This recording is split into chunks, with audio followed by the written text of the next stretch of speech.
பொம்பளை பிள்ளைங்களை ஏன் தெரியுமாங்க படிக்க விடுறதில்ல? ஏன் தெரியுமா படிக்க விடுறதில்ல? ஏன்னு கேள்வி கேட்போங்க. என் பாட்டி எனக்கு ஒரு கதை சொன்னாங்க. காக்கா காக்கான்னு ஒரு காக்கா இருந்துச்சான். அந்த காக்காவுக்கு பசிச்சுதான்.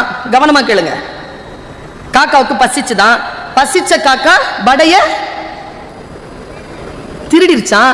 திருடின காக்கா கிளையில போய் உட்காந்துருச்சான். அங்க நரி வந்துதான்.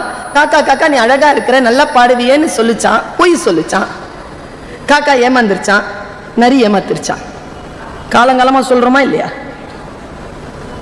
நான் எங்க அம்மம்மா கிட்ட கேட்டேன் ஒரு கேள்வி. 8 வயசு எனக்கு அப்போ. ஏன் அம்மம்மா, திருநெல்வேலிக்காரி எங்க அம்மா, காயல்பட்டணம். ஏன் அம்மம்மா, காக்கா திருடிச்சு, அதுக்கிட்ட வடைய நரி திருடிச்சு, காக்காவுக்கு தண்டனை கிடைச்சிருச்சு, ஓகே. காக்கா கிட்ட இருந்து திருடிச்ச நரி அது என்ன ஆச்சுன்னு கேட்டேன். என் அம்மம்மா எனக்கு சொன்ன ஒரே வார்த்தை, ஏய் கேள்வி கேட்கப்படாது. ஏன்? பொம்பளை பிள்ளை கேள்வி கேட்கப்படாது.